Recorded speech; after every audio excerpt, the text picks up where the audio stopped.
If ice hockey was invented today, I don't really know if it would take off. Imagine, if you will, organizing a game where about 12 players have to get, at minimum, a stick and a pair of skates.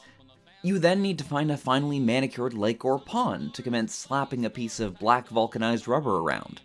Depending on where you live, you can likely only play for 4 months of the year, unless you have a dedicated arena. So you then propose to your local city council to create an indoor space of at least 1,700 square feet that regulates floor temperature, and to top it all off, purchase a boxy, slow-moving vehicle solely dedicated to maintaining the tiny frozen pool in the middle. Hockey's a funny sport. The reason for its modern success, though, lies in its culture, history, and how interesting it is to play and watch to any other sport. In Canada, the country's national sport is lacrosse, but you would be excused to make the mistake of assuming it was hockey. From Olympic gold medal wins, star player origins, or the theme of its most lucrative coffee shops, there's a general pride that the people of the country emanate in its contribution to hockey culture, and there's a common playful stereotype that everyone up here loves hockey. As a resident Canadian, though, I'm lukewarm to it. I've had my fair share of hockey exposure. I've seen a good number of local games, played ball hockey when I was young, and consumed a decent chunk of hockey media, but I don't know, however, if I actually loved the sport. While I didn't mind playing, I was never really that good, and my social awkwardness with other kids never did me favors for building relationships on the rink or the player's bench. For this and other small reasons, my experience with playing hockey was middling to say the least, and so my fonder memories at the arena were then sitting in the stands, eating concession food, and playing DS with other people who were there to watch their family play. I'm quite a bit older now, though, and with this project I wanted to see if I could put my gaming hobby to good use in helping me come back to understand and appreciate the sport. In my last attempt, I grew to love basketball in a way I never would have believed a decade before. It introduced me to some incredibly enjoyable video games, and helped me relate and converse with coworkers, friends, and family. So here I am now, checking out the best hockey games through the ages, in order to see if they still are worth the hype and how, as a beginner, I find it playing them. There are a couple obstacles I'll need to overcome, but join me if you will, and see if perhaps you and I can learn to love hockey games, and in turn, learn to enjoy hockey as a sport. Nos amis de langue anglaise à travers le pays qui me font plaisir d'être avec nous. Certainly, Ernie, I'd like to say hello to all the good hockey fans in Canada. And surely it's really a big night for us winning that Stanley Cup this year. I wanted to start at the early age of video games to see what the most fundamental aspects of hockey were needed to fully encompass the game, and so for that, I started in the NES. Of course, there were hockey games before this, and I could have easily included Ice Hockey by Activision for its commercial alone. Ice Hockey by Activision! But I wanted to begin at a place where the feeling of hockey is portrayed not just by its Webster definition. Nintendo's Ice Hockey contains all the makings of a still incredibly fun experience. There's strategy in selecting your team, a crowd of onlookers to cheer, and a fast-paced floatiness that the sport of skates provides. While there's nothing wrong with any of this, it ever so marginally slides behind my first pick, which is Blades of Steel. Developed and published by Konami, it does exactly what Double Dribble did for me with the basketball genre, by not just being a good playing game, but also including all the bells and whistles that permeate into the game to create its identity. The game was originally made for arcades, but other than some understandable downgrades in the graphics department, there's very little that feels different from its home conversion to the NES. There's perhaps not a lot of strategic depth here, but it makes up for that with other accuracies and spectacle. All players move and shoot the same, but you still have a full group of 12 guys on the rink. It's a bit of a lovely ruckus, all things considered, especially with all the action that's consistently displayed on the screen as it stands. Even here in 8-bit form, the allure of these visuals lend a hint as to why hockey is such an entertaining sport to behold. It's a fast game that moves at the pace that only requires about half the players of a standard soccer game. Even with the lack of people in play, it requires a more attentive focus to all things going on at any given second. And you have a tiny black slab that is the puck, which can move much faster than a standard ball. I can only imagine before larger TVs were popular, viewers would have to watch the context of the players more so than the puck. Thankfully for you as the player, the developers were able to keep the busyness of the rink without sacrificing the readability, by giving a big puck sprite and a flashing player to tell you who you're controlling. The audio is also helpful in portraying the goings-on of the game, as it blares a cacophony of key hockey tunes and sound effects. Hype music plays as the team enters the ice, the commentator calls out puck movement, an organ even plays upon scoring a goal. Along with the gameplay, this audio sells the energy of a rink being a far better simulation of what it feels like other games had done at the time. One other thing that Blades of Steel has over Nintendo's ice hockey is of course the ability to throw hands. Perhaps influenced by the popular 1977 film Slapshot or 1986's Youngblood, this 1987 game presents pugilism in a cinematic lens. It's a similar effort to the highlighted qualities of Double Dribble's dunking, but with this, highlights hockey that is very of its time. The mid-80s were actually the peak of fighting in the NHL, with around an average of a fight per game, and from its surrounding media you can only see that goon hockey was a pillar in the sport's appeal. For this reason, fights happen comically often, and gameplay will shift to rock'em sock'em robots on ice. Since this time, fighting has reduced dramatically, with about one fight every 4 games. It's due to a number of factors, but for the most part it's made for less injuries and helped incentivize a more skill-based game instead of a rough one. However, in the realm of video games, it's a have-your-cake-and-eat-it-too situation. Nobody's injuries are permanent, so the game invites you to constantly take a break and throw off your gloves and aim for the head. With that being said, it's clear that Blades of Steel stands out as an excellent hockey game for the time, but it's also a perfect entry-level game to get a taste of what hockey is. This, though, is only an appetizer of what would come next. Here's Fleury, looking for his first goal of the series! Scores!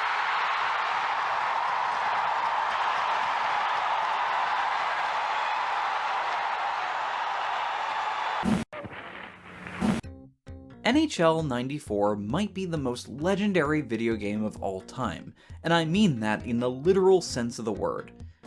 It is said that NHL 94 is the best hockey game ever made, but the peculiar thing is, people can't quite decide which unique version of the game that is. It is said that NHL 94 was made by a man in Maine who barely knew the rules of hockey and who humbly crafted it in a snowy barn. But that's only partially true, as he used code from the previous game, and obviously other people are credited. NHL 94 might as well be considered the King Arthur of video games. As a way to inspire its multitude of hockey followers, EA Sports has sought to resurrect and re-release it to bolster sales and goodwill. It is a legend, just like how many other sports heroes become legends. We glamorize them, we bend the truth to grandize the narrative, and we remember them, especially in the poor times, as a symbol of past greatness, even when the present can let us down. These are comforting stories we tell ourselves. They are the history that carries a sport from just being a series of score sheets. NHL 94 is not just a legend because it's a very good hockey game, but because it's a symbol of the golden age of hockey games. 94 is where the stars did align in some ways. This was the first major hockey game which had both real teams and players combined together, something that the Madden NFL franchise had yet to do. Although this is basically a given now with most sports games, the fact that it took until the 4th generation of home consoles is important and a red letter day. Also helping things, the film The Mighty Ducks had started its circulation in the VHS rental space. With very few exceptions, it's important to note that this was one of the first hockey movies oriented at families, which meant hockey media was finding a new way into the North American household, leading up to its release. Not to mention, the film itself was the highest-grossing hockey film thus far. There were also factors, though, that worked against NHL 94's success. 1993 was the year where discourse of video games causing violence was reaching a boiling point, and only 3 months after the game was released, the US government would hold congressional hearings on the matter. Because of these tensions of video game violence, and the NHL Commission's disdain for its inclusion in 93, fighting, one of the sport's previous staples, was removed from NHL 94. With this gone, that meant that gameplay would have to be extra special, and thankfully it was. It plays at a speed perhaps notched down from what we saw in Blades of Steel, but with that comes the readability and weight of the players you control. Even without fighting, the impact of checking into another player, or the satisfying crack of a slapshot, is alive and thriving here.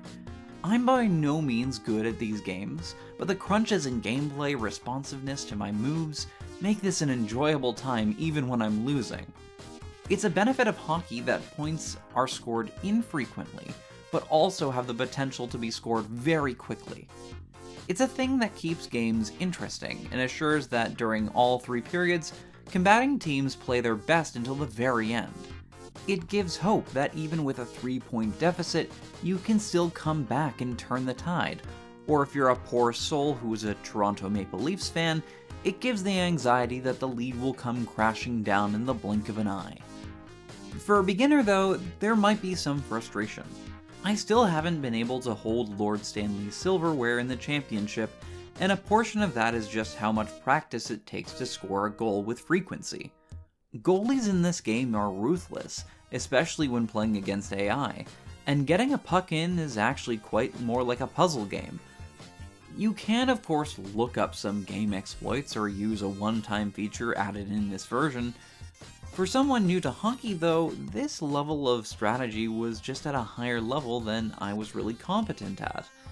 It comes with the territory in some ways when playing retro games, but if I'm being honest, NHL 94 was a game I had the most trouble scoring goals in, and perhaps that's because it only has one difficulty option. It's unfortunate as well because mechanically, everything's very accommodating here. For this video, I chose to play the most popular version on the Sega Genesis, and if you do that, the game's controls only go down to 3 buttons and a directional pad. It's a similar layer to Blades of Steel, but here as well you have the added depth of real players who play to their strengths of the time. If you picked up a hockey card from 1993 of Gary Roberts, his abilities, based on his season scoring, passing, and speed, would translate over to his proficiency in-game. That's probably a tad much for beginners, but the lovely thing is that it's here if you want to dip into it, and it's still perfectly playable if not. The nice thing of this easy to onboard nature is that it's not exclusive to 94 alone. NHL 93 is a slightly lesser game mechanically, but it has fighting included, and in NHL 95, more or less players play the same, but it has a general manager mode and lets you create a player. On a high level, I'm sure a very avid retro hockey fan could tell you the finer reasons as to why 94 is the most sophisticated and balanced game. But truthfully, none of these options are bad. 94 is above all an emblematic game of this generation, and for that reason, although it still has my recommendation, you can't really go wrong if you're off by a year. The legends are true for the most part, but just because it's the king doesn't mean it's the only 16-bit legend worth telling at the round table. A bunch of us were playing a little road hockey there, and then Walter comes in on a breakaway, and he just fires one right up over the whole deal, and it goes right down the darn sewer. So now how are we gonna? It's the only puck we got. We got to get the puck back, and I'm saying, well, Walter, you did it, so why don't you just get that off there, pull the grate off there, pull that. I'll pull you, and you lift the grate. There was a point where I was going to recommend NHL 99 here. It was the first sports game I picked up when I originally got a Nintendo 64, and it embodies the early polygonal era of hockey games very well, with no jank included. It has this lovable punk rock aesthetic in the menus, which would musically continue on for the next decade in the franchise, and it's fun when you have an interested crowd to play with. However, from a modern lens, it doesn't do much to remain relevant to a modern sports fan. I don't think in good conscience I can say you're missing out on something big, when the next generation would do what NHL 99 did, but just with more disk space and console firepower. While searching through games of this time though, the name Wayne Gretzky 3D Hockey appeared too many times for me not to consider what all that was about. Gretzky 3D Hockey isn't here to give you a deep hockey sim experience, it's here to make NBA Jam with sticks, and I'm 100% here for that. Gretzky 3D Hockey carries the presentation of Blades of Steel and the understandable strategy of ice hockey for the NES, and smashes them together with the added features of the 5th console generation. Here you have your licenses, tournament modes, and your shootouts. All necessary modes in a 90s era hockey game, but with that fancy schmancy 3D that had just come around. The big difference from what we had seen in the previous, more serious simulations is that the developers at Midway think it would be a little more fun if the net caught on fire every once in a while. What this game brings to the table compared to its basketball brother, though, is the multitude of options and modes such as the traditional 6-on-6 game of Simulation Mode. Whereas previous games were perhaps a bit more bare bones or at least resolute to their arcade roots, the consoleized version of this game sees what works and gives you more variety and value for these variances. Is 6v6 the best way to play 3D hockey? Do you want to add penalties and offsides? Do you want the big rink? Again, they're here if you want them, but there might be a reason that they turn this off by default. In my previous video, I spoke about how NBA Jam peels back the rules of basketball to make the actual sport more accessible for the layman, and a game like Gretzky 3D Hockey is even more important in that respect. One of hockey's biggest hurdles is actually the cost and ability to play the sport. Aside from playing street hockey or shinny on a pond, there usually aren't any unofficial leagues for the sport outside of private settings. In a 2024 financial blog titled "Where Did My Money Go? The Financial Reality of Raising a Hockey Player in Canada," the Royal Bank of Canada estimated that a yearly cost of playing hockey in a form of league costs parents $4,478 per year. Another global news study estimates a higher rate at $5,000 a year. Community center pickup games of hockey just aren't a thing, and the need for so much equipment and special space makes it a sport that organically is difficult to conjure. That makes video games all the more important when it comes to introducing the sport to curious athletes and non-athletes in a casual setting. In those situations where you can't make a skating rink in your backyard, games like Wayne Gretzky 3D Hockey give you the ability to go to your console and lace up digitally. Getting back to gameplay though, it knows what it's trying to be and it wears its identity comfortably. The thing is, for someone who's trying to get into hockey, Wayne Gretzky's is certainly a great one. From a usability standpoint, Wayne Gretzky allows for 4 players, and it only uses 3 buttons for shots, passes, and turbo. There are a couple others if you want to hook, check, or trip, but fundamentally, the game was still built on these 3 buttons for its arcade origins. It also lets you play with either analog stick or the D-pad, which absolutely saves you from hand cramps caused by the N64 Trident controller. Passing and shooting feel really slick, and the puck is very easy to track due to an exaggerated tail that it leaves when the shot is made.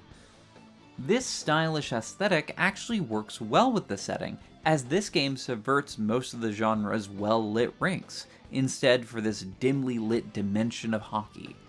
These games can get silly, and so the arenas of 3D hockey feel more like an underground where the players go to settle their beefs rather than to win cups. Gretzky 3D Hockey is probably the most approachable game we've seen so far. It generally subtracts the player count without turning down the action, and for that, it's a game that's not worth missing out on despite its older 3D visuals. However, what if you do want something that's less arcadey and more like NHL 99? What if you want a closer approximation to something you'd see on a Saturday night? What if you want a game that graduates from the school of Sega Genesis hockey and has a more simulated experience in Seasons with all its bells and whistles? Well, you don't need to jump very far in time to get just that. And you guys stay on that rocket, Ronnie. Geez, I hate getting deked out by that guy. I hate getting deked. It's like being tricked. Guy says I'm gonna go left, but then he doesn't go left. He goes right, and then he scores, and he's some kind of hero, and I'm a gullible jackass. So, stay on him is all. A perhaps cruel yet common criticism levied at modern sports games is the hyperbolic complaint that the graphics or gameplay look or feel like a PS2 game. What few though seem to consider is how well of a compliment that pays to the sports games of the 6th console generation. Reworking that comment around, it shows that there was a standard set by this era, otherwise why not look back at the beginning of 3D sports gaming? This hearkening refers to a ground zero where modern sports games were born and where these games found their stride. NHL 2004, from today's standard, looks nothing special on the surface. It looks average in a sense. But isn't that sort of remarkable how little is needed to be changed in 20 years? When you put a controller in your hand, you'll be impressed to see how modern it feels and how little improvement is needed. We peaked here in a sense. If it were my mission to teach someone how to play hockey in the most comprehensive digital format possible, this would be my bet. The age-old complaint with sports games is that they update with no real differences, and if you've played one, you've played them all. Going through the discography of the sport, I can still disagree as long as there's competition and the franchise strives to innovate. But what I can say is that when it comes to differences every 2 or 3 years, you can plead this case a smidge. Aside from NHL Hits and 2K5, I was going back and forth between NHL 2002, 2004, and 2005. It's quite tepid in terms of which comes out as the most influential, so with great discernment and wisdom, I chose the game I already owned. I had picked it up for $1 at a garage sale almost a decade ago, and proceeded to never play it, convincing myself that at some point I'd want to play a hockey game. Well, I suppose the prophecy's been fulfilled. To the sports curious and those learning to like sports games, it's probably best to just play what you have on hand. You can be a weird video essayist and do hours of research to curate the most pristine video game by subjective metrics, but you're going to have fun with the one that's collecting dust on your shelf or the one you find at a thrift store. Seldom is a sports game of this genre unplayable. It usually just depends on what type of game you want to play and style and system you're looking for. NHL 2004 is the most rounded, I would say, of the choices so far. It has a good variety of modes with a more refined aspect to the simulation. I could hold the controller, use nothing but the analog stick, pass and shoot buttons, and still get around alright if I was playing decently. When you're ready though, all the buttons on your DualShock 2 serve a purpose, and it's your decision if you want to use it to good effect or just save it for another time. In terms of what NHL 2004 has that 99 lacked, I would say it's just more of everything. Better animations, more voice lines. The search for realism in sports games mainly comes from the fact that we've probably done such in real life in some way, shape, and form. For a game like 2004, animations are no longer so jagged as they were back on the previous console, and voice lines usually don't repeat themselves in the same match. It works well, and it's old enough that it's not creeping into any uncanny valleys. The thing that 2004 does, by sheer coincidence, is be right in the middle of retro and modern hockey games. With each year adding more and more features and simulation effectiveness, this is fine for hockey aficionados, but as a guy who just listens to Calgary Flames games on the radio, it's just the level of hockey complexity the layman can appreciate. As an example, one thing I really enjoyed was the fact that this game would point out the proficiencies of various players. If you had a fleet-footed skater, a wing icon will appear next to their name, or a player who's a bruiser will have a hammer next to theirs. Not only are these icons large and obvious thanks to their necessity in a pre-HD world, but it communicates proficiencies to a player who might just be passing the puck around and doesn't know who's on the first, second, or third line. During my main stint through the game, I spent a majority of my time through the Season and Be a GM mode. Out of all the eras of hockey, this was the NHL roster that I knew most about, so it was interesting to face off literally against these names that I knew and had an emotional connection to. My biggest recommendation to getting into sports is to adopt a team that you'll follow through thick and thin. I chose mine at age 8 because I liked the Flames jersey, and despite never being invested in hockey till now, I have continued to be an avidly indifferent follower to this very day. From a gameplay stance, this is helpful while gliding through different sports games, as you start to understand without looking at player stats who will be good and who you'll be trading off as soon as possible. The only negative I really had while playing NHL 2004 was due to my own self-imposed method of going about this essay. In my video about basketball, I played in a way that I naturally commit to sports games, playing each game for around 5 hours to feel like I got a full scope of the title, but never going through a full season. For this video, I wanted to remedy that, and at least attempt a season in each game so that I could really master the controls, learn the teams, and have the authentic experience of a sports fan. The thing about sports games, though, is that they come out every year, and they're built with enough features and modes to satiate you for that year. If you play a full season mode of most sports titles, you better put the kettle on, because you'll be here for a while. Season modes hinted by their names are not meant to be blazed through. If you select a 29-game season, played around 20 minutes per game, you're still looking at a 10-hour commitment for that season alone, to say nothing about the off-ice antics in your Dynasty mode. You do have the option to simulate your games, but as someone who gets enjoyment out of the action, that meant that I was less inclined to pick the quick option.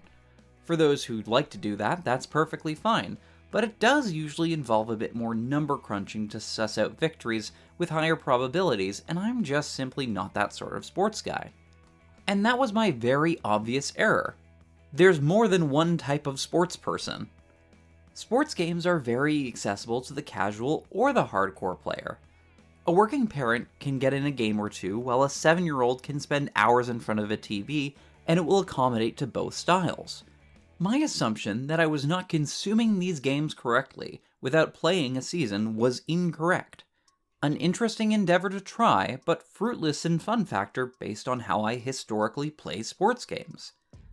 Going forward, I stopped binging these games, and perhaps that's why this video took so long to release, but I had a better impression with all of these games for it after the fact. So in the end, is NHL 2004 the best game of the era? Based on my sampling, I'm not sure if I'm the best person to ask. But what I can say is that if you need a hockey game that ticks all the boxes, is uncomplicated, plays accurately to the competitive rules, and is easy to onboard, you're going to have a very good time. All while listening to Punk Rock 101. Man, wouldn't it be great if we could use licensed music in this video? Penalty on number 14, Derek Thompson. 5-minute major for 40. Who's the toothberry? Am I the tooth? I'm the toothberry! Despite not being in love with hockey growing up, to this day my favorite piece of Canadian literature is the children's book The Sweater by Roch Carrier. Recalling his youth in 1940s Quebec, the book opens with the following lines. The winters of my childhood were long, long seasons. We lived in 3 places, the school, the church, and the skating rink. But our real life was in the skating rink. Real battles were won on the skating rink. Real strength appeared on the skating rink. The real leaders showed themselves on the skating rink. School was a sort of punishment. Parents always want to punish their children, and school is the most natural way of punishing us. However, school was also a quiet place where we could prepare for the next hockey game, lay out our next strategies. As for church, we found there the tranquility of God. There we forgot school and dreamed about the next hockey game. Through our daydreams, it might happen that we would recite a prayer. We would ask God to help us play as well as Maurice Richard. In Roch's mind, there's no greater aspiration or priority than hockey. The Earth may not turn because of hockey, but it certainly revolves around it. With an introduction like this, it makes even the most indifferent sports agnostic curious what all this reverent dedication is about. It's the dream of becoming great like our heroes, when all you see at the moment is your hometown rink. NHL Slapshot for the Wii is about fulfilling this wish. To breathe in with a cold red nose the smell of coffee brought by parental spectators, and breathing out the aromas of popcorn from a fan-packed stadium. If you want that vibe condensed and canned, you need look no further. Its platform exclusivity is perhaps a telling sign of its inclusivity to its intended audience. It's not here to be the most in-depth hockey game, but it certainly does wish to educate the player. The game's main featured career mode is Pee-wee to Pro, and it slowly trains the player to graduate their skills and provide them with different complexities of hockey. It has you create your own personal player and then starts you right off on the local rink. On the Pee-wee and Bantam level, there are essentially no rules, other than getting the puck into the net. Aside from goalies, the game is a 3-on-3 setting, basically becoming its own version of Gretzky 3D Hockey's default mode. The rink is small, most shots leave a satisfying swoosh behind them. Although you aren't allowed to fight, you have free reign and are rewarded in completely decking any player you see with the swing of a Wii remote. The game actually takes great advantage of this throughout, using its rumble controls with a hard collision, and it also has good audio in the controller when you grab a puck during the face-off or do a wrist shot. These two leagues just want you to have fun on the outdoor rink. The difficulty is pretty easy, so your points will likely rack up, and player stat growth is incredibly basic. The game simply wants you to play, and not worry about numbers. The seasons are basic, but they're also very quick and not drawn out. Funnily enough though, the most significant change that you've graduated from Pee-wee to Bantam aside from basic skill allocation is the change in setting, that being it's dark outside. You've grown up a little, and your later bedtime is the big league promotion. If you decide to play these portions in free play mode, you can go on the ice with child versions of the players you know and love from the era. But in this journey mode, the reward for progressing is to be more like Rocket Richard, and so for my character, I quickly sped past this. Things start to get more complex as you go to the Junior League though. Right from the get-go, you actually have the option of choosing your regional leagues, and as a native Ontarian, I chose the OHL, and to my dismay, I was picked up by the Brampton Battalions. It was not such a betrayal as to receive a Toronto Maple Leaf sweater, but nevertheless, I played in spite of the setback. These were teams that I would see with my family when I'd go to a local game. I may not know the player names, but the stewing of different geographical jerseys stirred an unjustified level of rivalry within me. Perhaps that was me playing along with the project, but it became genuinely intense upon playing against my old hometown in a best-of-7 tournament. Mechanically, NHL Slapshot is also trying to put you into a professional setting as well here. Now your player will start to really need to select stats from a large list of requirements. Now that this was professional hockey, this turned into a 6-on-6 affair. I couldn't just speed around the other players on the ice with ease, I had to strategize and get the puck past them, and a more skillful goalie. The only problem with this portion was after performing well in Bantam and basically maxing my stats to 99, upon graduating leagues, I was shot down to a sub-60 level of performance. The same would happen in the following league. Each time I would feel like my player reset rather than a slow and steady growth. It was also at this time where the more basic sides of NHL Slapshot's gameplay started to be highlighted. The game still retains a more basic structure than a PS2 simulation, and for that reason, passing is usually not great, and maneuvers like passing the puck behind the net and the backboards just doesn't happen. This is excusable when there's less people on the ice, but it's quite annoying when the game has graduated to include things like offsides and icing, but doesn't fit to have a more realistic attitude it's aspiring to get to. It's still never going to be a simulation. Your player can mostly smack to their heart's content with lenient referees in the OHL, but it's frustrating to start to hit a bit of a ceiling when you know what the hardware equivalent is capable of pulling off. To make up for these shortcomings, the presentation leans into your actions in a way that almost feels like a comic book. It has some of the most enthusiastic UI of the genre that makes every other scoring screen look dull and quaint by comparison. Slapshot indulges on what the feeling of hockey is rather than what's actually happening, so every slapshot leaves a flaming trail, and every tense body check sees the player actually see stars. One thing that these mainline sports developers usually lack is a stylized art direction. They attempt to be as photorealistic as they can to their own benefit and during the year that they're sold. If it comes close to realism relative to other games of the era, that suits the business suits just fine. Unless you're a corporate-approved re-release of NHL 94, big sports game companies do not want you to dwell on the past games. But that makes the history of sports games more barren than it has to be. Probably both due to graphical power of the Wii and its spin-off nature, the art style has aged gracefully, and that really makes it accessible to a player a decade and a half later. Getting out of the OHL, you have the opportunity to try for the draft or select the team that you want to go for. In honor of Roch Carrier, I couldn't choose anything but the Canadiens. To do this, I would have to build again my strength in the AHL league before getting to where I wanted to be. Finally, after hours and leagues, wins and losses, I made it. The dream was fulfilled, and I donned the red, white, and blue uniform. NHL Slapshot took me on a journey.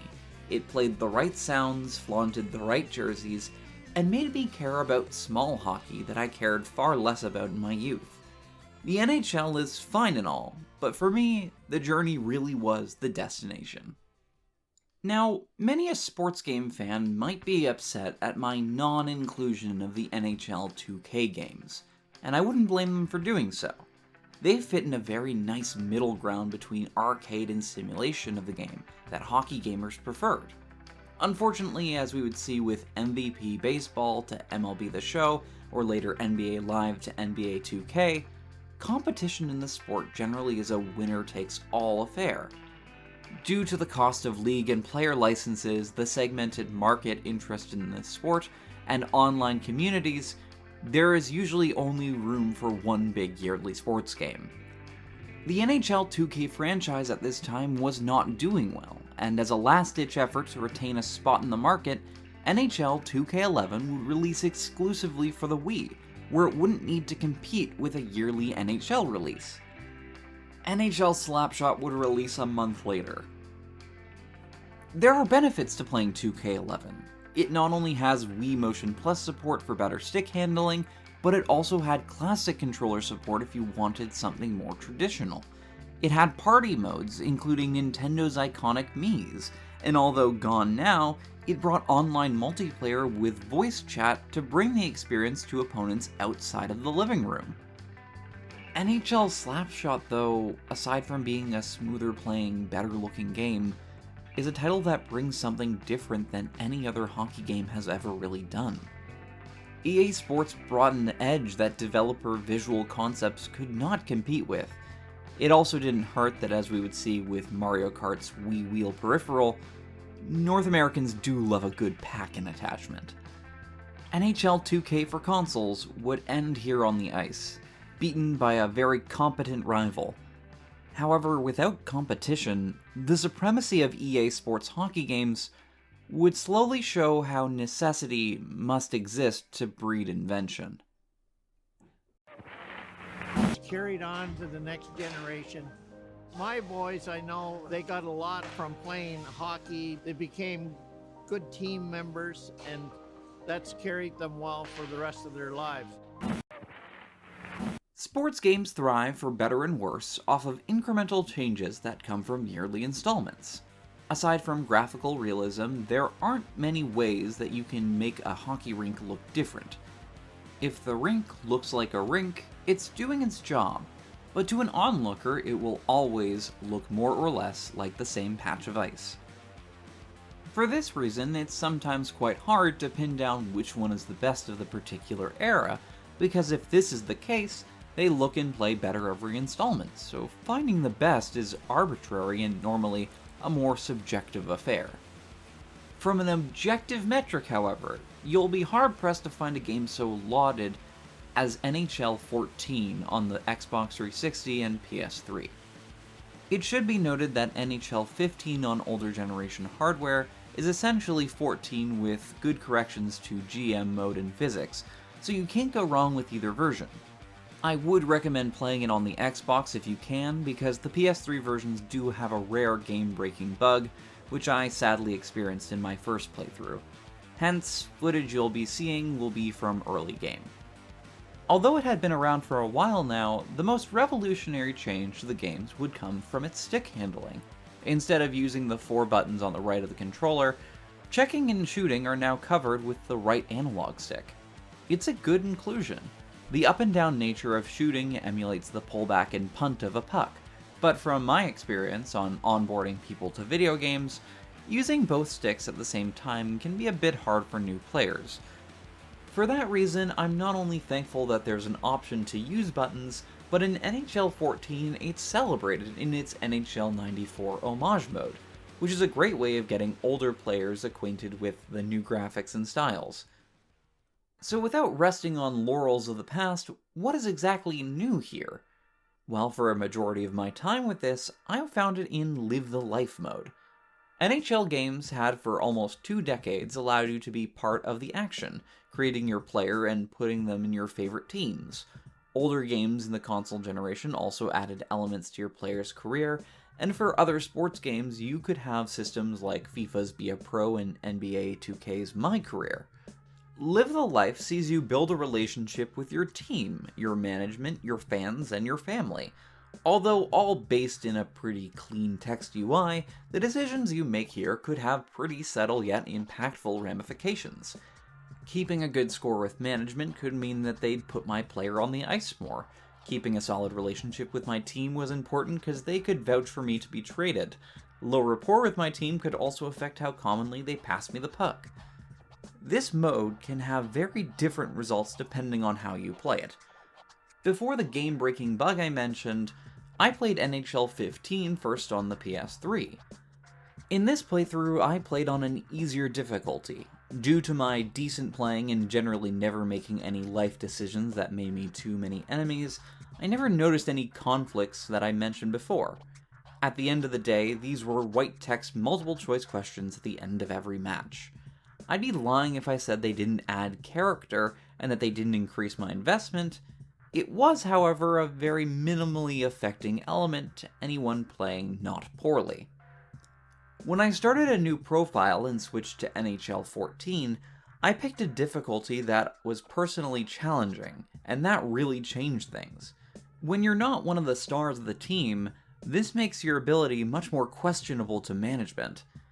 In these cases, it was actually very important that I play it cool, but when you don't have anything to speak for and taking long shifts, interview questions become internally much more hostile. Because of this skill issue, I was cast down to the AHL to perform in a league more accurate to my player ability. I don't really care what skill level a new player is at the game, but what I do recommend is to choose a difficulty that's just on the fringes of what you're comfortable with. In pretty much every major sports game, there's an opportunity to pick a pre-constructed all-star team. They are, by their stats, the best players in the league, making it easier to play them. They're a great team to pick if you want to play against a difficulty level or player that might be a bit more skilled than yourself. For myself at least, I don't normally choose to play those all-star teams unless I'm really struggling. Underdog stories are almost always celebrated in sports, and so by stacking the deck against myself, NHL 14 gave me my underdog story to make it back to the big leagues. Even if Live the Life mode didn't have cutscenes or voice acting, this self-imposed difficulty helps craft narrative compared to the safe and simple bet. I didn't know anyone in the AHL, and that was my motivation to get the HE double hockey stick out of there. Looking at other functions of the game, when it comes to sports sims, there are benefits when the goal between all of them is to convey realism. NHL 14's behind the scenes speaks to the cooperation of the genre. The fighting engine developed for this game was not a homegrown one, but but instead developed by EA's studio responsible for the Fight Night boxing games. Although from a modern standpoint it's nothing too flashy, what's so interesting about this in 2025 is how it represents cooperation by these different divisions to create the most realistic methods and benefiting not just the player, but from a production standpoint, the developer as well, hopefully. Yearly sports games at times remind me of TV soap operas. Criticisms levied at soaps are that the writing is cheesy, the sets and lighting look cheap, and the actors are more in line with a stage play than a traditional cable or streaming service show. What outsiders don't really consider, though, is the parameters that these shows have to be produced. A modern season of a show like Days of Our Lives consists of 150 episodes. New episodes are expected by viewers to release every weekday, and actors are usually given only a handful of days to learn their lines before performing them and moving on to the next episode. In this respect, the ability to output a product that an audience will enjoy so quickly and consistently is quite plainly awe-inspiring. Yearly sports games fall into sort of the same situation. For a game like NHL 14, there's likely no option to delay the game for a year. The people and corporate heads at EA demand their yearly sports game.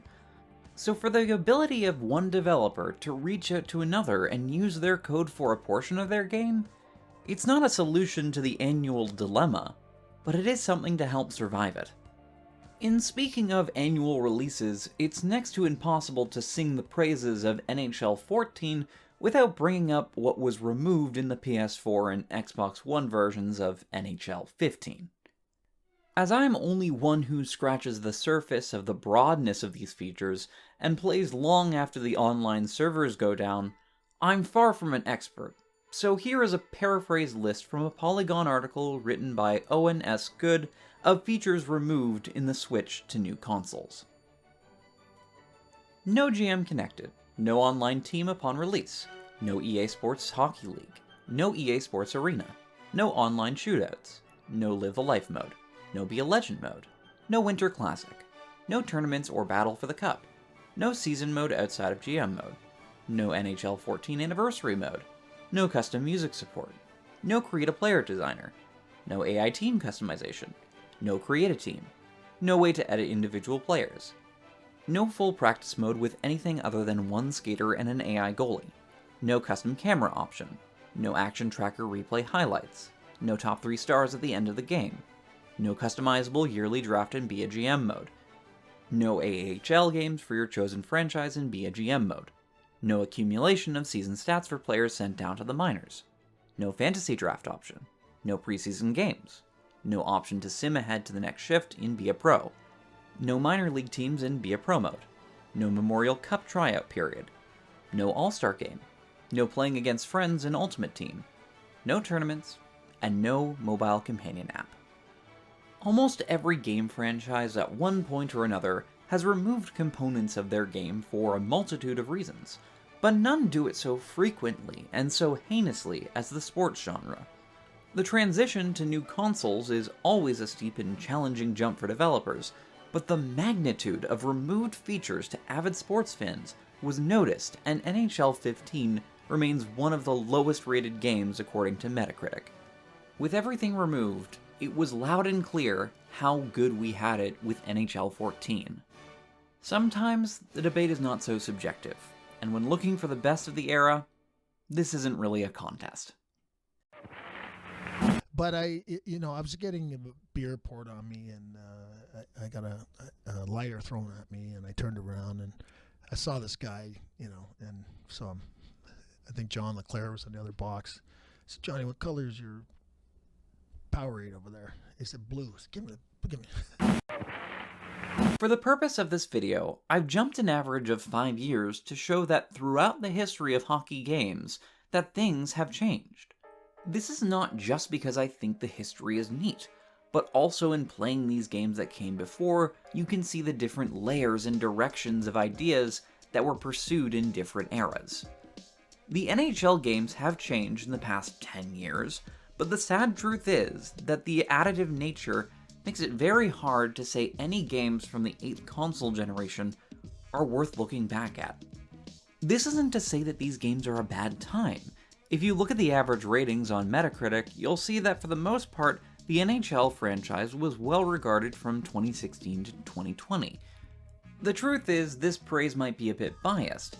The PS4 and Xbox One started out on such a sour note that almost anything coming after was a big improvement by comparison and bringing back elements from NHL 14. Props also go out to NHL 16's expanded gameplay tutorials, the introduction of the especially fun and arcade-savvy style 3s in 18, and finally the improved career mode in 21. However, with the absence of any competitors in this generation, the only motivating factor for additional innovations came from simply appeasing the player base, and that usually meant supplying the bare minimum with the additional constraints of improving the graphics. If you really need me to pick one from this era, I guess Austin Matthews is pretty cool. Wait, what do you mean you used the same cover athlete after 2 years? I was hoping that in approaching the modern hockey era, that I would see a big change. I wasn't exactly sure what I was looking for, but in each console generation, there has been this noticeable leap from one to the other in the realms of presentation that makes it feel like you reached it. Not even jumping 5 years, but jumping 10 years later, I still don't feel like I've really found it. Everything plays a little bit better and looks a little bit shinier, but I kind of expected more by now. Everything feels like it's incremented so slowly that the bones of 2016, 2018, and 2021 are all visible as they prop up 2024. I say 24 because sadly, other than the inclusion of the WPHL teams, I felt no draw to spend my money on NHL 25 when I could just play 24 on Game Pass. Additions such as Grudge Matches are great for historical context, but they're not anything that's worth going out and buying a new game for. Despite these games having more features than any NHL game before it, I don't think this is a game I would want to show someone who wants to learn about hockey. Perhaps a part of it comes from its presentation. NHL 24 is packed to the brim with robust features, but they're all explained in waves upon waves of paragraph text UI. Maybe it's because I started first with the franchise mode to test a season, but there has to be a better method to onboard than this. To an experienced player, I'm sure there's a lot to like in terms of gameplay servings, but for me it was just very overwhelming. When you're actually playing on the ice, it's still really good. It plays really solid. But it's been like that since 2016. It really is the surrounding elements that seem like they're underbaked or stale, and that's what the package is really lacking here. As I mentioned before, NHL 21 added changes to Be a Pro mode. The problem is, it hasn't been touched since. It's fine, it gives you choices to do during your playtime on the ice, which is really solid, but it just doesn't have as much cinematic flair as a game like FIFA or 2K have. I think though that knowing the background knowledge that these games haven't been altered is the real thing that makes the experience deflating. One of the most brilliant and scathing criticisms I've ever seen in the realm of games critique was Simon Cardy's review of FIFA 21 for the Nintendo Switch. In protest to there being zero changes aside from the roster and kits since FIFA 19, the IGN writer simply copy-pasted his review from the previous year, only changing the names, and gave the game a lower score. If EA wasn't going to bother, why should he? After 5 years of the same unchanged game mode, I can only imagine that NHL players resonate with this mood as well. I suppose the lack of motivation for updates could be that there's no money to be made in an offline career mode, whereas World of Chell Online gets updated. Even more than basketball games, I don't think I have the skills to play online, and while I'll miss out on HUT challenges that play back historic sports moments, those A, don't have the same presentation level as things like the offline Jordan challenges, and B, are more nefariously there to tempt you with loaner Ultimate Team cards. So that's a pass from me. After a few hours of playing, I was honestly pretty done. Other than wanting to play threes every once in a while, there just really wasn't anything grabbing me here. But I didn't want my hockey journey to end here. You could say that this whole section is a preamble for me talking about tape to tape.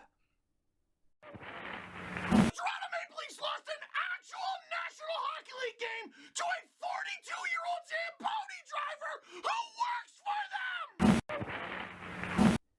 So perhaps I still haven't convinced you to give hockey a go. Perhaps its traditional rules bore you. Perhaps the professionalism of the rink seems a bit too squeaky clean and sterile. Perhaps even you think that the new games don't know how to have fun with their own medium. Tape to Tape is a hockey roguelite adventure released in early access on Steam in 2023. It still has quite a few rough edges in the realms of aesthetics and a little bit of presentation, but I wholeheartedly mean this when I say it has more creativity and imagination than the last 10 years of NHL games combined. It never stops being a video game about hockey, but it uses and abuses the rules of the sport to make an experience unlike any other you'll find in the roguelite or sport genre. It uses gameplay styles found in critically acclaimed titles and retools them here to be a bridge to bringing new people to the sport. The protagonist of the main mode, Angus McShaggy, isn't even himself a seasoned hockey player. Coming from the world of golf, he teams up with a team of mostly benchwarmers to restore the world of hockey after an absence of a MacGuffin that has caused the world into disarray. Assembling your team also allows you to pick one ringer who will also be able to assist, and a special move for your main character to use. The game understands that getting acquainted with a full team, including first, second, third, and fourth lines, is a bit of a daunting task, so it starts you off with 2 people that really matter, then leaves it up to you if you want to upgrade the other 3. What Tape to Tape really wants to do, more than anything however, is make each game feel different, and it does this with abilities and encounters. For most of my runs, I would pick Angus's brother Rory as my +1 for the team. His ability was to be able to throw his hockey stick and incapacitate players surrounding him. This was a very handy solution for when the opposing team had the puck, but the downside was that Rory would have to retrieve the stick after he threw it.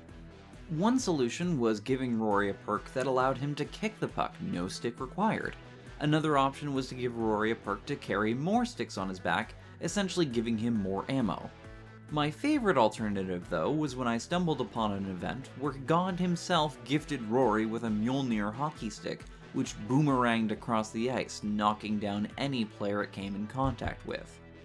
Abilities such as this, however, are not subjected to just your own team, and so each major game features a team with its own special tricks up their sleeve. At the end of the first zone, you can face against a team of corrupt referees who can deny goals scored against them. Or on another run, you might see the rink melt down and become a pseudo-soccer game against a team of footballers. Tape to Tape brings interesting matches in spades, and while almost always giving you an ability to counter the opposing team. More importantly though, its abilities do their best to help with issues newcomers might have with digital hockey. For myself, scoring was an issue, so for one run I used the yo-yo ability to try to deke out opposing AI. On another run, I picked a passive ability that made my passes faster, increasing my odds of pulling off effective one-timers. In many career modes of sports games, progression is usually doled out on a slow, snail-paced basis. In Tape to Tape, though, the developers want to make you feel like something's happening in every run. The roguelite genre not only provides this expression much faster, giving you permanent improvement currency to spend at the end of your run, but also gives you noticeable and influential run-based boons after every match. Lower stake matches might even look to speed up the process, going from 3 to 2 period games, and other modes will see you play only until the first goal is made. It keeps the progression flowing nicely, and always retains momentum in this respect. Finally, to put the icing on the cake without calling a face-off, the skating in Tape to Tape feels incredibly fluid, with acceleration really coming into play with player physics, with passing and shooting sharing in the same level of excellence. Not only are these changes great for the style of the game, but sometimes the bizarre nature of them strangely rings true to a bygone era of what hockey used to be like at times. For part of my research, I read the book A Great Game: The Forgotten Leafs and the Rise of Professional Hockey by former Prime Minister Stephen Harper. In this chronicle of hockey in the early 20th century, it paints an incredible picture at just how insane it sometimes was before modern standards and technology came into play. In a world without radio or television broadcasting, biased newspapers would over-dramatize and bend the truth of games, uncontested by disapproving evidence. In a world without artificial ice making, Games were played on melting rinks as players trudged and splashed in slush. And in a world with teams only having a first line of players and maybe a spare or two, games would prematurely end due to players roughing each other so much that there weren't enough bodies to be able to play on the ice. Or how about this 1908 account from the Guelph Mercury of a 12-6 point game, after Toronto's team's star players literally jumped off a train in order not to play. In their words, "It was an exhibition of hockey tag, where one player got the puck and held it as long as he could, despite the interference of friend or foe. A free-for-all scrap, however no one was hurt, and like the game, the whole matter ended in a laugh. Bert Booth, Guelph's goalie, helped us sustain the interest of the spectators by occasionally rushing." With almost any modern sport, organizations have brought it down to a science as to how to keep the game neat, clean, and fair.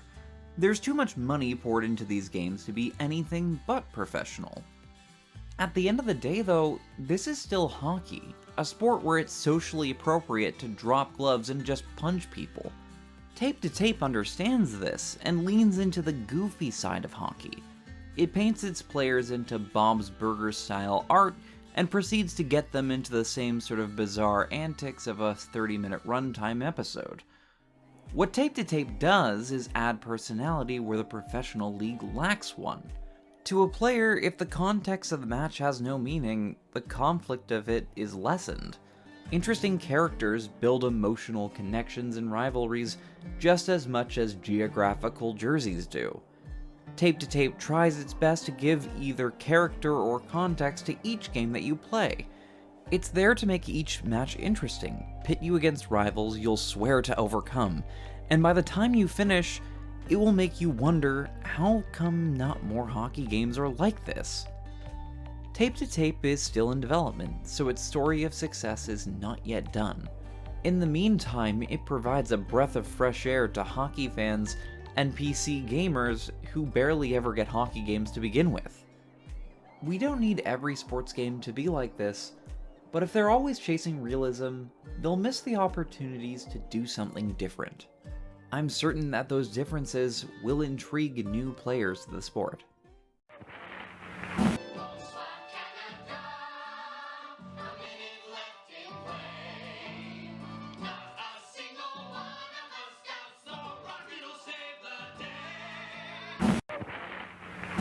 Although hockey still isn't my favorite sport, playing and researching for this video has been a fantastic way of appreciating my country's other national sport with sticks. When I started this video, I certainly didn't imagine that hockey would take such a turn at being a modern, social, national focal point, but perhaps in a way it makes all the sense in the world by the nature of the game. Hockey is a fast, physical, and thrilling sport, where tension spills out onto the ice in a very real and expressive way. Even if in reality it's the least substantial thing in the world, perhaps we all want to live in the simple philosophy of Roch Carrier, where real battles are won on the skating rink. The video game greats of the hockey genre might not be on as many platforms or as popular as other sports, but in whichever era you're looking, there's a great opportunity to head out onto the ice in a method that's accessible to new fans. I'm certainly not satisfied with where big modern hockey games are, but I do have hope for the future. Change might just have to come, though, from the underdog. But that's where the best stories come from. Hey, thanks for watching this video. If you like what you see, make sure to subscribe so you know when new uploads are released. And if you really like the video, consider leaving a tip, as proceeds will go back to the channel. Also, if you think there's a game that I missed, let me know in the comments. Hope you have a great rest of your day, and keep your stick on the ice.